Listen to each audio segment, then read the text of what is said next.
47 seconds ago, Defense Secretary Pete Hegseth pulled out a classified memorandum and began reading from a document that FBI Director Kash Patel, sitting 3 chairs away, had personally signed. The document was dated February 26, 2026, 48 hours before the joint U.S.-Israeli strike on Iran. What made Patel's face drain of color was what it said. Iranian retaliatory missile capabilities assessed as minimal threat. Current force protection measures deemed adequate. 3 American soldiers died in Kuwait 2 days later when Iranian missiles struck their barracks. Patel's assessment had been catastrophically wrong. The hearing was routine oversight, casualty review, operational debriefs. Senate Armed Services Committee, February 10, 2026. Hegseth arrived at 9:34 a.m. with Pentagon attorneys. Patel arrived 12 minutes later, relaxed, expecting softball questions. Both seated at the witness table, cameras capturing every angle. The first 90 minutes were normal. Senators asked about timelines, intelligence coordination. Hegseth gave measured responses. Patel emphasized FBI's critical role in identifying targets. Then, at 11:07 a.m., Senator Jack Reed recognized himself. The Rhode Island Democrat looked up from his notes, and there was something in his expression that made the press gallery lean forward. Secretary Hegseth, I want to ask about force protection at Camp Arifjan in Kuwait during the February 28th operation. Hegseth straightened.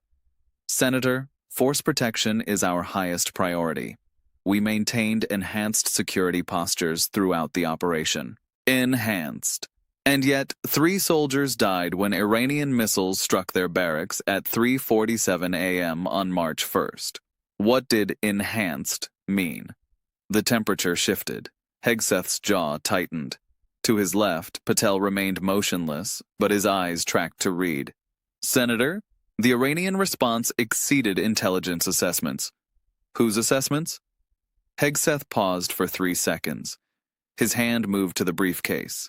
He pulled out a thin folder marked with classification stamps. Senator Reed, I want to read FBI Threat Assessment Memorandum TA 2026-0847, dated February 26, 2026. Patel's face changed. A micro-expression, a tightening around his eyes. Hegseth began reading, his voice clear and precise. Quote, FBI assessment of Iranian retaliatory capabilities following proposed U.S.-Israeli military action.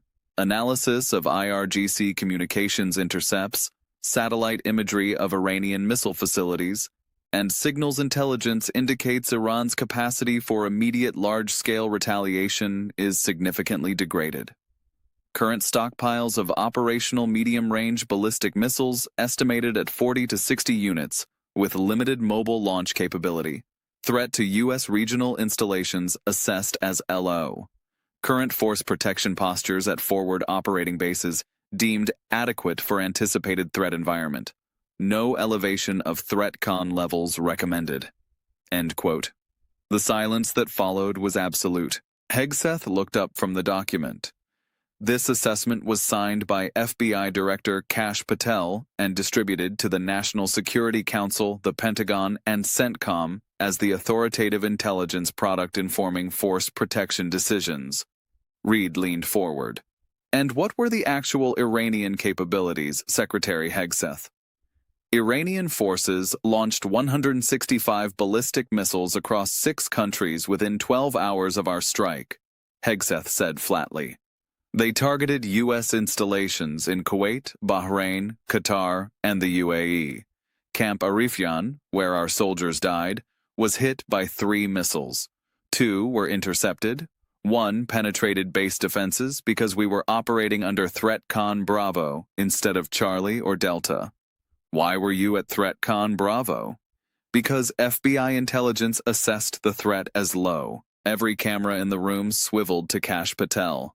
The FBI director sat frozen, his hands flat on the table, his face now visibly pale under the committee room lights. One of his attorneys leaned forward to whisper urgent advice, but Patel waved him off with a small, sharp gesture. Senator Reed wasn't finished. Director Patel, Do you stand by your assessment that Iranian retaliatory capabilities were significantly degraded? Patel's mouth opened, closed. His left hand moved to his water glass, and when he lifted it, the slight tremor was visible even from the press gallery. Senator, intelligence assessments are based on best available information at the time they're produced. The situation was fluid and— Director, I'm asking a simple question. Reed interrupted. Your assessment said 40 to 60 operational missiles. Iran launched 165. That's not fluid. That's catastrophically wrong. The word hung in the air. Catastrophically. Hegseth pulled out a second document. This one had different classification markings, TSSCI with additional code word compartments that made it among the most restricted intelligence products in the U.S. government. Senator Reed, I want to enter into the record a CIA assessment produced on the same date, February 26th, by the agency's Iran Mission Center. Hegseth held up the document. This assessment, based on independent analysis of the same intelligence streams available to FBI, reached a different conclusion. Quote, CIA assesses Iranian missile stockpiles at 180 to 220 operational units with mobile launch capability. IRGC demonstrates intact command and control infrastructure. High confidence Iran will conduct large-scale retaliatory strikes against U.S. regional assets within 24 to 48 hours of any military action. Recommend elevation to ThreatCon Delta at all Gulf installations. End quote. The impact was immediate and devastating. FBI's assessment said 40 to 60 missiles, threat low. CIA's assessment said 180 to 220 missiles, threat high. And the Pentagon had gone with FBI's analysis. Why? Reed asked quietly. Secretary Hegseth, why did the Pentagon base force protection decisions on FBI's assessment when CIA provided contradictory intelligence indicating much higher threat levels? This was the moment. Hegseth looked directly at Kash Patel, and there was something in that look. Not quite anger, not quite accusation, but something colder.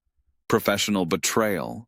Because Director Patel personally briefed the National Security Council on February 27th and represented his assessment as having high confidence based on what he described as uniquely positioned FBI sources within Iranian military command structures.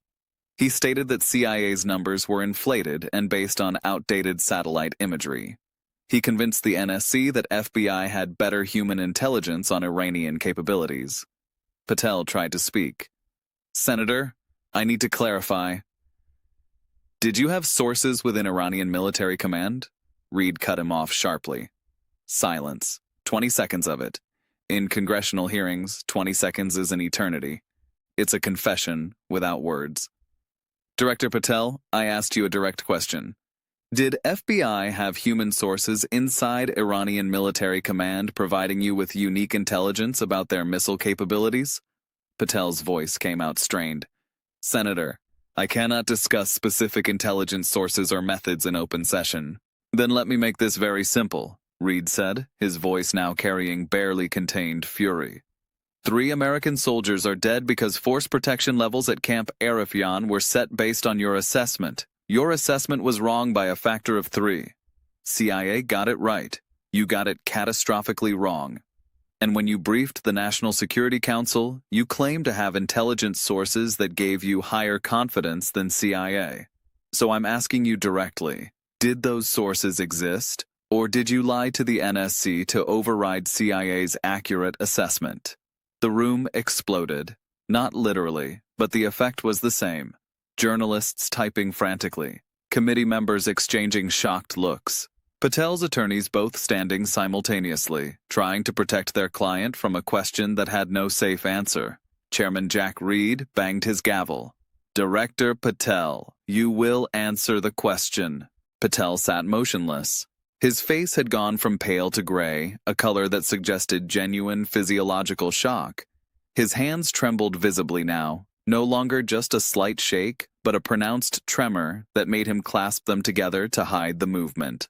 Senator, Patel finally managed, I cannot confirm or deny the existence of specific intelligence assets in open session without potentially compromising national security. Hegseth pulled out one more document. This one was different, not a classified memo, but something simpler, an email printout. Director Patel, Hegseth said, his voice now carrying the kind of controlled anger that cuts deeper than shouting. This is an email from your own Deputy Director for Intelligence, sent to you on February 26th at 11:47 p.m., after your threat assessment was finalized. Let me read it. Kash, I need to express formal concern about the threat assessment you're sending to NSC. Our Iran desk analysts believe we're significantly underestimating Iranian missile capabilities. CIA's numbers align more closely with our field reporting. I strongly recommend we revise our assessment to reflect higher threat levels before tomorrow's briefing. This discrepancy could have serious operational consequences. The silence was deafening. Your own deputy warned you? Hegseth continued. He told you CIA's assessment was more accurate. He told you that underestimating Iranian capabilities could have serious operational consequences. And you ignored him. You went to the National Security Council anyway and told them FBI had better intelligence than CIA. Based on what? Patel had nothing. No answer, no deflection, no bureaucratic escape hatch. He just sat there, visibly shaking now, his face glistening with perspiration under the committee room lights. 3 soldiers, Hegseth said quietly. Sergeant First Class Michael Torres, 34 years old, from San Antonio. Specialist James Chen, 22 years old, from Seattle. Private First Class Maria Gonzalez, 20 years old, from Phoenix. They died at 3:47 a.m. on March 1st because Iranian missiles penetrated base defenses at Camp Arafian. They died because we were at ThreatCon Bravo instead of Delta. They died because the Pentagon trusted your assessment over CIA's, and your assessment was wrong. The FBI director tried one last deflection. Secretary Hegseth, with all due respect, force protection decisions are ultimately Pentagon's responsibility. Don't, Hegseth's voice cut like a razor. Don't you dare try to shift responsibility. I made decisions based on intelligence you provided. Intelligence you vouched for personally. Intelligence your own deputy told you was wrong, and you sent it anyway. At 11:47 a.m., exactly 40 minutes into the questioning, Kash Patel completely lost his composure. This is outrageous, his voice cracked. You're taking internal communications out of context to create a false narrative. 3 dead soldiers is not a narrative, Director. That's a consequence of your intelligence failure. The hearing continued for another hour, but it didn't matter. Everyone knew what had just happened. Pete Hegseth, the defense secretary, had systematically destroyed the FBI director's credibility using Patel's own documents, his own threat assessment, his own deputy's warning that he'd ignored. Within minutes, the footage went viral. Hegseth exposes Patel's intelligence failure trended worldwide. Legal experts called it career-ending testimony. Republican senators who'd previously defended Patel went silent. The White House refused to comment, a telling silence that Washington insiders recognized as preparation to cut loose a liability. Sometimes accountability doesn't require months of investigation. Sometimes it just requires documents, timestamps, and the courage to ask simple questions that have devastating answers. Pete Hegseth had asked those questions, and Kash Patel's silence, his trembling hands, his inability to explain why he'd ignored his own deputy's warnings and sent intelligence he knew was wrong to the National Security Council, answered everything. 3 American soldiers died in Kuwait, and the FBI director who'd provided the faulty intelligence that led to inadequate force protection now sat in front of cameras with no answer for why he'd been so catastrophically wrong.